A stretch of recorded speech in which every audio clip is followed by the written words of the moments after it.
કહેવાય છે કે જેમના સપનાઓમાં જાન હોય છે તેમને જ પાંખોમાં ઉડાન હોય છે।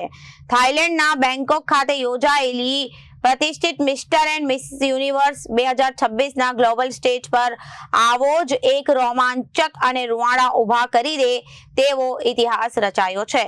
માય ફિટનેસ એકેડમીના સીઈઓ અને આંતરરાષ્ટ્રીય કોચ રવિ રાંદેરીએ 25થી વધુ શક્તિશાળી દેશોને દિગ્ગજ બોડી બિલ્ડર્સની હાજરીમાં ભારત દેશનો ડંકો વગાડ્યો છે। કહેવાય છે કે જેમના સપનાઓમાં જાન હોય છે તેમના જ પંખોમાં ઉડાન હોય છે। થાઈલેન્ડના બેંકોક ખાતે યોજાયેલી પ્રતિષ્ઠિત મિસ્ટર એન્ડ મિસ યુનિવર્સ 2026ના ગ્લોબલ સ્ટેજ પર આવો જ એક રોમાંચક અને રૂવાડા ઊભા કરી દે તેવો ઇતિહાસ રચાયો છે। માય ફિટનેસ એકેડમીના સીઈઓ અને આંતરરાષ્ટ્રીય કોચ રવિ રાંદેરીએ 25થી વધુ શક્તિશાળી દેશોના દિગ્ગજ બોડી બિલ્ડર્સની હાજરીમાં ભારત દેશનો ડંકો વગાડ્યો છે।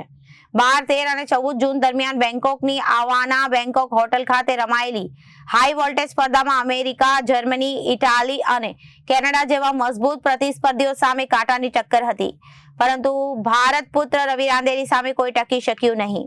તેમણે પોતાની કલ્પનાતીત ફિટનેસનું પ્રદર્શન કરતા ઓપન સિનિયર બોડી બિલ્ડિંગમાં ચમકતો ગોલ્ડ મેડલ અને પોતાના નામે કરી લીધું, જ્યારે માસ્ટર બોડી બિલ્ડિંગ ઓવરઓલ અને માસ્ટર મેન્સ ફિઝિક ઓવરઓલ જેવી ટફ કેટેગરીમાં વિશ્વના રનર્સ અપ બનીને 2 શાનદાર સિલ્વર મેડલ ભારતની જોડીમાં નાખી દીધા।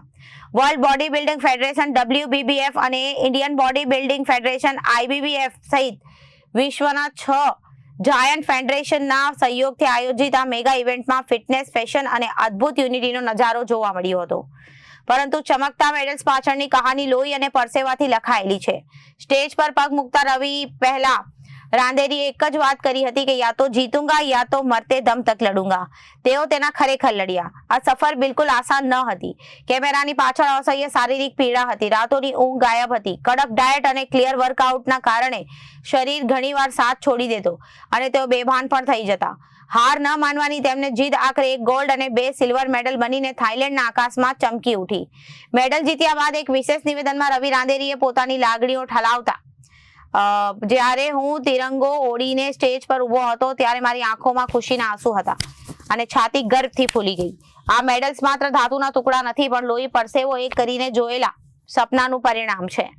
હું આ જીત મારા દેશને અને દરેક ભારતીયને સમર્પિત કરું છું, જેમણે મારી ક્ષમતા અને વિશ્વાસ રાખ્યો, અને આ તો બસ વૈશ્વિક મંચ પર ભારતના દબદબાની શરૂઆત છે। મારું નામ રવિ રાંદેરી છે। હું સુરત, ગુજરાત, ઇન્ડિયાથી બિલોંગ કરું છું। બોડી બિલ્ડિંગ સ્પર્ધામાં અત્યારે થાઈલેન્ડથી તમને જે મેડલ્સ મળ્યા છે એના અનુભવ વિશે શું કહેશો? એનો અનુભવ બહુ સારો હતો અને બહુ સ્ટ્રગલ ટાઈપ પણ હતો। કોમ્પિટિશન કરતાં હું 1 કલાક માટે બેહોશ થઈ ગયો હતો, બિકોઝ થોડા મેડિકલ ઇસ્યુ આવી ગયા હતા, બટ તે છતાં બી મેં લડ્યો અને લડીને 2 સિલ્વર અને 1 ગોલ્ડ મેડલ હાંસલ કર્યો છે। જે 2 સિલ્વર મળ્યા છે ને એમાં મારા અમુક પોઈન્ટ કપાઈ ગયા છે, બાકી પણ આપણા ભારત દેશના ગોલ્ડ જ હતા। કેવો અનુભવ રહ્યો અને કેટલી ટફ ફાઇટ રહી? મારી ફાઇટ એક તો ફિલિપાઇન સાથે ચાલતી હતી અને એક આપણા ઓપોઝિટ પાકિસ્તાન સાથે ચાલતી હતી અને એક UAE વાળા ચાલતી હતી। બહુ જ ફાઇટ એકદમ ટફ હતી, બટ પછી બી આઈ એમ વન સાઇડ વિનર। કેવું લાગી રહ્યું છે? મેં બહુ જ ખુશ છું, but I am not satisfied. મારે હજી બી અધર કન્ટ્રીમાં જઈને ભારત દેશને રિપ્રેઝેન્ટ કરવું છે, મારા પોતાના આપને પ્રૂવ કરવું છે। Bureau report, Janadesh news.